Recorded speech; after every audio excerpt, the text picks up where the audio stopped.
This is Carlo, your morning driver, and in today's video, I will teach you how to park. So what are you waiting for? Simulan na natin.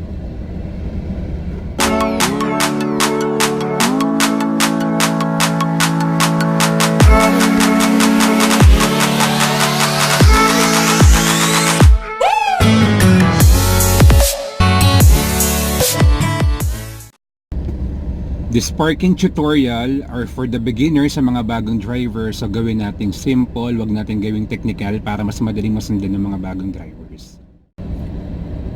Ang una kong ituturo is yung perpendicular parking backing up or yung tinatawag nila na 90-degree parking papaatras or reverse, kasi yun yung pinaka-common na paraan ng pag-park sa plaza, sa mall, sa mga simbahan. So ang una nating gagawin ay check natin yung rear view mirror. Baka kasi merong sumusunod sa ating sasakyan. Second is yung mga side view mirrors natin.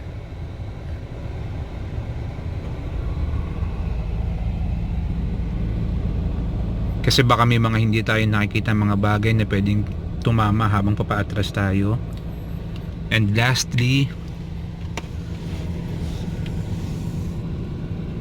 yung mga blind spots ng sasakyan natin.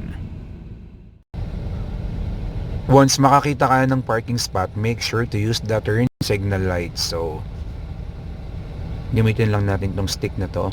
Pag left, push it down. Pag right naman, up. We're going to park in the middle, so let's move 2 spots further away. 1, 2. Since I'm driving a small car, ganito dapat yung itsura ng side mirror sa loob ng kotse. Nakatapat siya bago maglinya.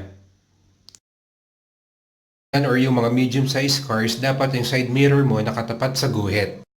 Pag small cars naman, dapat yung side mirror mo bago mag-last na guhit.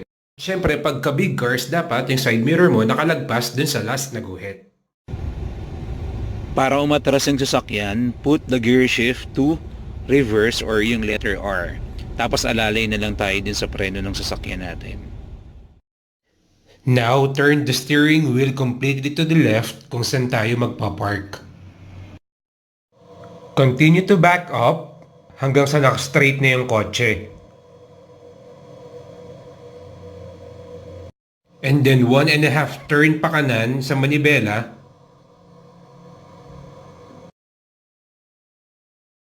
Tapos continue lang sa pag-atras para makapasok ka na dun sa parking slot. For more parking and driving tutorials, please subscribe. Peace out.